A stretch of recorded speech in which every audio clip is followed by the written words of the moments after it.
Okay?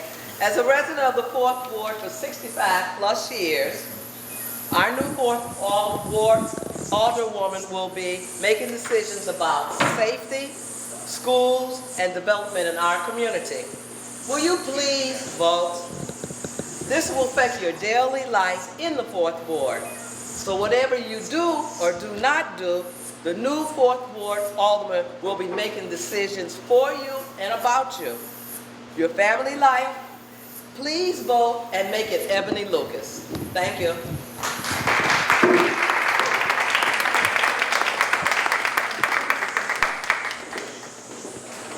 A pleasant good evening to each one of you for a very special event this evening inside of the walls of room 43 at 1043 East 43rd Street. All of you that braved this wonderful evening in the weather, which could be different and is going to be different soon if the forecasts are right, you should give yourselves a round of applause for being here. Did you do that? I am humbled, elated, and honored to be here with this young lady, Ebony Lucas, our next alderwoman of the 4th Ward. That's how I feel. So, you want to talk about some good news? That's some of the best news that you could take out of this room 43 tonight and share. You want to tweet something? You want to text something? Text this. Our next alderwoman, Ebony Lucas, 4th Ward.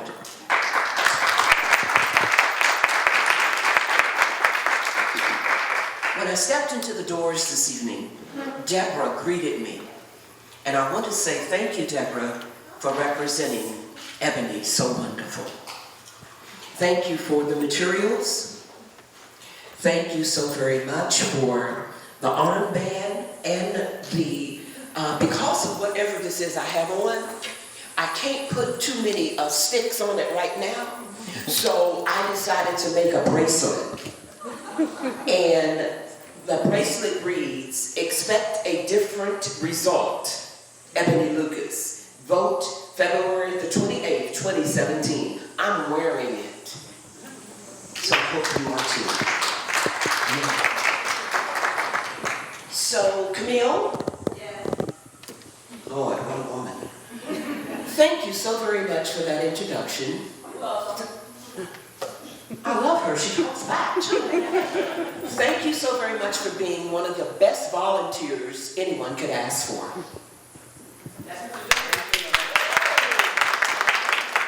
What did you just say? That's what you do when you believe in someone. You stand up and fight for them. Yeah, that deserves I feel great. I'm just very grateful to be here.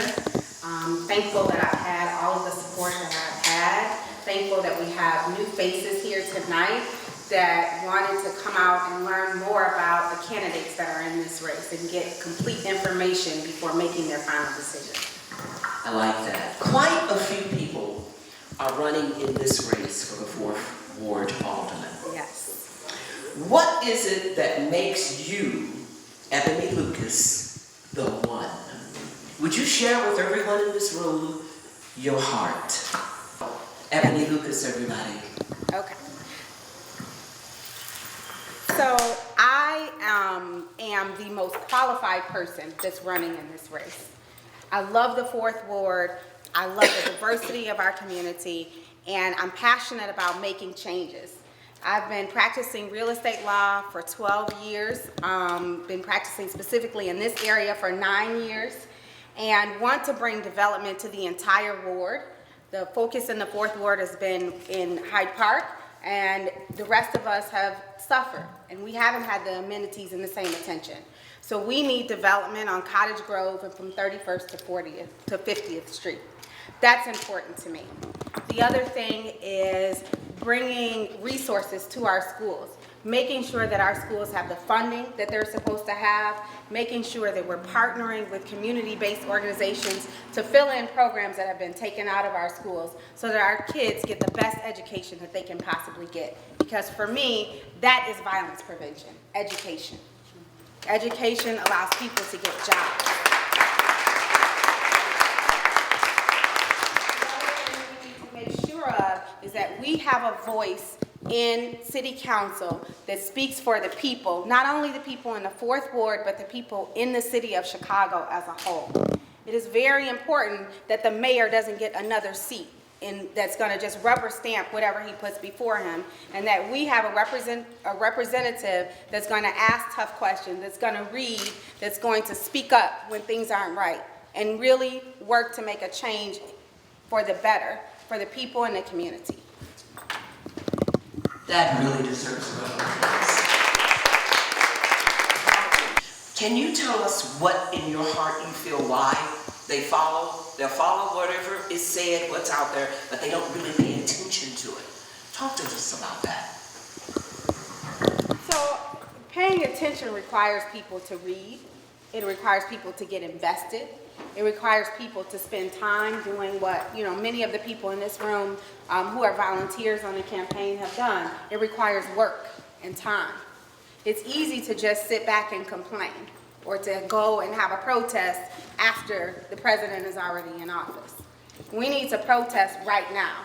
And it's not just the 4th Ward. The entire city of Chicago needs to understand how important this 4th Ward election is to the entire city. The 4th Ward is important to the entire city. So, something stands out real large with me is what Ebony Lucas said about being a voice in city council and asking tough questions. I really appreciate that because you would be my alderman. You will be my alderman. And asking tough questions in city council is very important. Does our audience agree? Yes. And when we think about the violence in our community, we think about what's going on. What can you say to that and having a voice, Ebony Lucas? Well, I don't think that the city council has addressed the violence in Chicago at all whatsoever. And, we've defunded programs like Ceasefire that actually worked and had proven results. And we haven't put anything in place that really addresses the issue, which is that there are a lack of support systems for youth. There's a lack of mental health programs in our community. We need to make sure that we're putting resources towards mental health, towards kids with learning disabilities, and towards kids who are just different learners. Those kids who may excel in art or music or tennis. When we take out all of the sports and we only have basketball in the schools and we don't offer anything else, then we take away opportunity for our kids.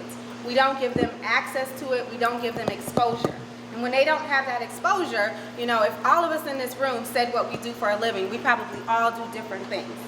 It's because we've had the opportunity to have exposure to things that we're good at and that we enjoy. When our kids don't have that, they lose hope. They drop out of school. And you see the murder rate that we saw and the shootings that we saw in 2016. And you see the kids who are committing these crimes are ages 18 to 22. That's a failure to me of our educational system. It's a failure to me of our city to put resources in the right places. So you're saying that's what it deserves a round of applause. So, automatic candidate Ebony Lucas for the 4th Ward, you're saying that your voice would be heard in City Council? Absolutely. I think that, it only takes one person to stand up and bring a change, to stand up and say, hey, wait a minute, before we pass this budget, where are the programs that are going to address these issues? Before we decide that we're going to put resources towards whatever we're putting resources towards, we're taking money out of the schools and putting them into TIFs. Before we decide to do that and decide that development is a priority over our kids' education, What are we doing to make sure that the schools are funded in the way that they should be funded? That the teachers are supported and that the teachers are valued. Because we don't value education, we don't put our money towards it. And people put their money towards what they value. Right now, in the city of Chicago, we put our money towards big developers, we put our money towards downtown high-rises. We don't put our money towards the schools. We force our teachers, last week I stood actually with some teachers at Kenwood High School they were having a speak out because they're being forced to take furlough days the days that they're forced to take, basically they are not going to be paid for those days, but they're necessary days that they have to work because they have grades due. So you're going to require them to work without pay. That is not valuing them. And these are the people, none of us could be where we are now if it weren't for our teachers. These are the people that help us. These are the people that are with our children all day long. And we're forcing them to work for free. And that shouldn't be. Absolutely. That should not be. Absolutely. So all of us that are in this room hear her voice and we hear her heart. And when I hear her speak about education and about art and about music and about sports other than basketball, that there is tennis and there are other professions that we need to support, I hear automatic candidate Ebony Lucas speaking from her voice and her heart. She made the difference. What I want to do before I continue on, Deborah's welcoming others that are coming in, and we're going to ask that they will come close. Please come close. Don't sit in the back. There is food available. Food is good, isn't it? And there's a whole lot of it. So just save me some salad. We'll go ahead and eat.